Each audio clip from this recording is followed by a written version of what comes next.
8ನೆಯ ಭೀಮಾ ಕೋರೆಗಾಂವ್ ವಿಜಯೋತ್ಸವವನ್ನು ಆಚರಣೆ ಮಾಡ್ತಾ ಇದ್ದೇವೆ. ಅದಕ್ಕಾಗಿ ಬಂದಂತ ಎಲ್ಲ ನನ್ನ ಅಣ್ಣ ತಮ್ಮಂದಿರಿಗೆ ಹಾರ್ದಿಕ ಶುಭಾಶಯಗಳನ್ನು ಕೋರುತ್ತಾ, ವಿಶ್ವಕ್ಕೆ ಶಾಂತಿಯ ಸಂದೇಶ ಸಾರಿದ ತಥಾಗತ ಗೌತಮ್ ಬುದ್ಧ ಹಾಗೂ ಬುದ್ಧರ ನಂತರ ಈ ಸಮಾಜಕ್ಕೆ, ಈ ದೇಶಕ್ಕೆ ಒಂದು ಒಳ್ಳೆಯ ಸಂದೇಶ ನೀಡಿದಂತಹ ಸಮಾನತೆಯ ಹರಿಕಾರ ಅಣ್ಣ ಬಸವಣ್ಣ, ವಿಶ್ವಗುರು ಬಸವಣ್ಣ. ಅದೇ ರೀತಿ ಪರಂ ಪೂಜ್ಯ ಬೋಧಿಸತ್ವ ಭಾರತ ರತ್ನ ದೇಶದ ಬೆಳಕು ಸಂವಿಧಾನ ಶಿಲ್ಪಿ ಡಾಕ್ಟರ್ ಬಾಬಾ ಸಾಹೇಬ್ ಅಂಬೇಡ್ಕರ್ ಅವರಿಗೆ ತ್ರಿವಾರ ವಂದಿಸುತ್ತಾ, ಇಂದು ನಾವು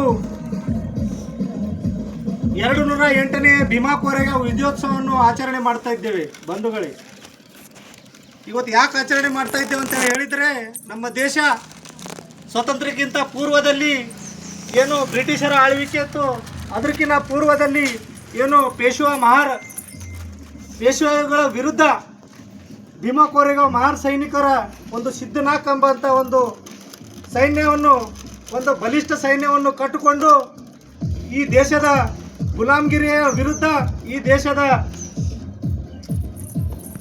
ಆ ಒಂದು ಷಡ್ಯಂತ್ರದ ವಿರುದ್ಧ ಒಂದು ದಂಗೆ ಹೇಳುವಂತಹ ಪರಿಸ್ಥಿತಿಯಲ್ಲಿ 1818ರಲ್ಲಿ ಭೀಮಾ ಕೋರೆಗಾಂವ್ ಅಂತ ಒಂದು ಸ್ಥಳದಲ್ಲಿ ಮಾನವೀಯತೆಯ ಒಂದು ಹೆಮ್ಮೆಯನ್ನು ಹೆಚ್ಚಿಸಲು ಮತ್ತು ಸಮಾನ ರೀತಿಯಿಂದ ನಾವು ಬಾಳಬೇಕಂತೇಳಿ ಉದ್ದೇಶ ಇಟ್ಟುಕೊಂಡು 28,000 ಪೇಶ್ವೆಗಳ ವಿರುದ್ಧ ಒಂದು 500 ಮಹಾರ್ ಸೈನಿಕರು ದಂಗೆ ಎದ್ದಿ ಒಂದು ಸತತ ಒಂದು ಹಗಲು ಒಂದು ರಾತ್ರಿ ಕುಡಿಯದೆ ಊಟ ಮಾಡಲಾರ್ದೇನೆ ಸತತದಿಂದ ಒಂದು 28,000 ಪೇಶ್ವೆಗಳನ್ನ ಹೊಡೆದ ದಿವಸ. ಅದಕ್ಕಾಗಿಯೇ ನಾವು ಇವತ್ತು ವಿಜಯೋತ್ಸವವನ್ನು ಆಚರಣೆ ಮಾಡ್ತಾ ಇದ್ದೇವೆ. ನಾವು ಸಾಧಾರಣ ಭಾಷೆದಾಗ ಹೇಳಿದ್ರೆ ಇವತ್ತು ಹೋಗ ನಿನ್ನಂತ 56 ಮಂಚೇರಿ ನೋಡಿದ ಅಂತ ಹೇಳಿ ಹೇಳ್ತಾವಲ್ಲ, ಅದೇ ರೀತಿ 28,000 ಈಕ್ವಲ್ ಟು ಏನು ಬಾಗಿಲೆ 500 ಹುಟ್ಟು ನೋಡ್ರಿ, 56 ಆಯ್ತು. ಅದು ಅಂದ್ರು ದಾರೆ ಜಾತದೆ ಸರ್ಕಿಲೆ 56 ಲೋಕ ನಮ್ಗೆ ಮಾರಾಟ ಆಗ್ಲವ, 56 ಲೋಕನ ಇಲ್ಲ ಬಂದ ಬರೋಬರಾಗನಿ.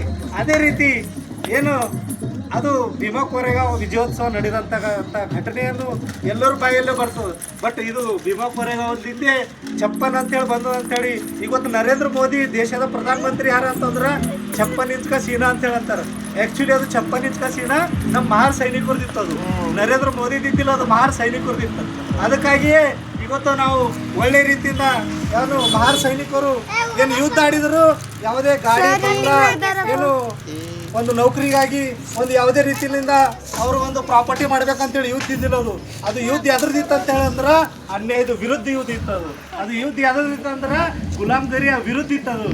ಇವತ್ತಿನ ದಿವಸ ಬರೀ ಕೆಲವಷ್ಟೇ ನಾವು ಜನಗಳನ್ನು ಮಾಡಬೇಕಾಗಿದ್ದು ಇಡೀ ಭಾರತ ದೇಶದಲ್ಲಿ ಇರ್ತಕ್ಕಂಥ 140 ಕೋಟಿ ಜನರು ಇವತ್ತು ವಿಜಯೋತ್ಸವ ಮಾಡಬೇಕು. ಇವತ್ತು ವಿಪರ್ಯಾಸ ಏನಂತ ಹೇಳಿದ್ರೆ ಇದು ಭೀಮಾ ಕೋರೆಗಾಂವ್ ವಿಜಯೋತ್ಸವ ನಮಗೆ ಇಷ್ಟೇ ಜನಕ್ಕೆ ಗೊತ್ತಾಗ್ಲತ್ತು. ಇವತ್ತು ನಾವೇನು ಮಾಡಬೇಕಾಯ್ತದ, ಅವತ್ತಿನ ದಿವಸ ಡಾಕ್ಟರ್ ಬಾಬಾ ಸಾಹೇಬ್ ಅಂಬೇಡ್ಕರ್ ಅವರು ಒಂದು ಮಾತು ಹೇಳ್ತಾರೆ, ಏನು ಸಂವಿಧಾನ ಬಿಡೋದಕ್ಕಿಂತ ಮುಂಚೆ ಇದು ಸಂವಿಧಾನ ಎಷ್ಟೇ ಚಲೋ ಇದ್ರ ಇದು ಚಾಲನೆ ತರುವಂಥ ಒಂದು ಸ್ಥಳದಲ್ಲಿ ಒಳ್ಳೆ ಜನರಿದ್ರ ಅದು ಸಂವಿಧಾನ ಒಳ್ಳೇದಾಯ್ತದ. ಇದು ಚಾಲನೆ ತರುವಂಥ ಜಾಗದಾಗ ಕೆಟ್ಟ ಜನಗಳು ಅಂತ ಒಂದು ವೇಳೆ ಇದ್ರ ಅದು ಸಂವಿಧಾನ ಎಷ್ಟೇ ಒಳ್ಳೇದಿದ್ರ ಅದು ಕೆಟ್ಟ ಪರಿಣಾಮ ಬೀರ್ತದೆ ಅಂತೇಳಿ ಇವತ್ತಿನ ದಿವಸದಾಗ ನಾವು ನೋಡ್ತಾ ಇದ್ದೇವೆ ಬಂಧುಗಳೇ. ಇವತ್ತು ಗ್ರಾಮ ಪಂಚಾಯತ್ ಹಿಡ್ಕೊಂಡು ದಿಲ್ಲಿ ಪಾರ್ಲಿಮೆಂಟ್ ತನ ಮನುವಾದಿ ವಿಚಾರಗಳೇ ಏನದ ತುಂಬ ಹೋಗ್ಯಾವ. ಅವು ಮನುವಾದಿ ವಿಚಾರಗಳಿಗೆ ನಾವು ಸದೆಪಡಿಸಬೇಕು, ಒಂದು ಒಳ್ಳೆಯ ಒಂದು ಸಮಾಜ ನಿರ್ಮಾಣ ಮಾಡಬೇಕು. ಡಾಕ್ಟರ್ ಬಾಬಾ ಸಾಹೇಬ್ ಕಂಡಂಥ ಒಂದು ಕನಸು ನನಸಾಗಿ ಮಾಡಬೇಕಾದ್ರೆ ನಾವೆಲ್ಲರೂ ಒಗ್ಗಟ್ಟಿನಿಂದ ಒಂದು ಒಮ್ಮತ್ತಿನಿಂದ ನಾವು ಮುಂದುವರೆದ ಕಾರ್ಯಗಳನ್ನು ನಾವು ಮಾಡಬೇಕಾದ್ರೆ ಒಂದು ಒಗ್ಗಟ್ಟಿನ ಒಮ್ಮತ್ತಿನ ಮಾಡಿದ್ರೆ ಮಾತ್ರ ಡಾಕ್ಟರ್ ಬಾಬಾ ಸಾಹೇಬ್ ಅಂಬೇಡ್ಕರ್ ಅವರು ಭೀಮಾ ಕೋರೆಗಾಂವ್ ಮಹಾರ್ ಸೈನಿಕರು ಏನು ಬಲಿದಾನ ಮಾಡಿದಾರೆ, ತ್ಯಾಗ ಮಾಡಿದಾರೆ, ಅದ್ರ ಪ್ರತಿಫಲ ನಾವು ಕಂಡಂತ ಅಂತೇಳಿ ಹೇಳಿ ಇವತ್ತಿನ ದಿವಸ ಮತ್ತೊಮ್ಮೆ